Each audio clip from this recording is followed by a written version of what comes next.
Now, the first 4 steps are all about doing all you can to make your paper accessible to the broadest possible audience. Remember, if you don't do this, only people who work in well-resourced universities that are rich enough to have lots of journal subscriptions and libraries that buy lots of books can access your work. So the next step after you've made your paper available is to start communicating about your paper. So what I normally do is I just write up a really short blog post about a new paper. Not one where you take a day or two to write up a post, but just one that might take you an hour or less. So what I do is I just write a few lines to introduce the paper, put a full reference there, put the abstract there, and that's it.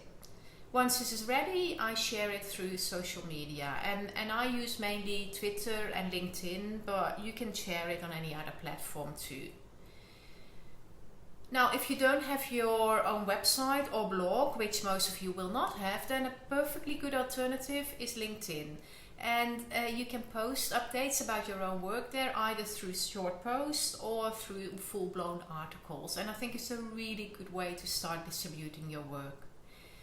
And if you really don't want to go through the efforts of writing up something, you can just take a screenshot of the abstract, share that on Twitter or LinkedIn.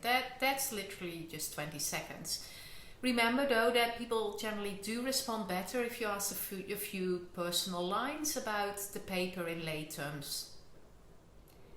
So here's an example for an article that was accepted quite recently. It was first authored by my former PhD student, Shay Van. And I wrote up a short blog post about this, introducing Shay's work with links to other posts about her articles, and told a bit about our positive experience with the journal in which the article was published.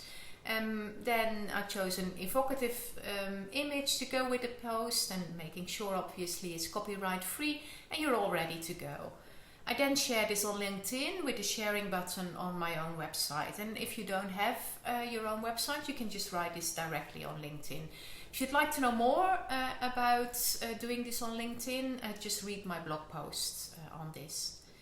And then Shay tweeted about this, and if you look closely, you can see that she also included a separate link to ResearchGate, so people could immediately download the pre-publication version as well, which was a great idea.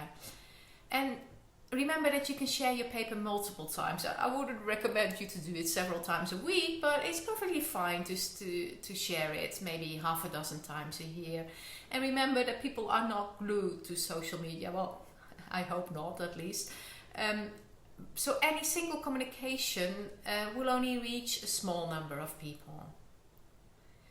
Now, this might seem a lot of work, but in many disciplines, and certainly in the social sciences and humanities, academics only publish 1 or 2 articles a year, so it really isn't that time consuming.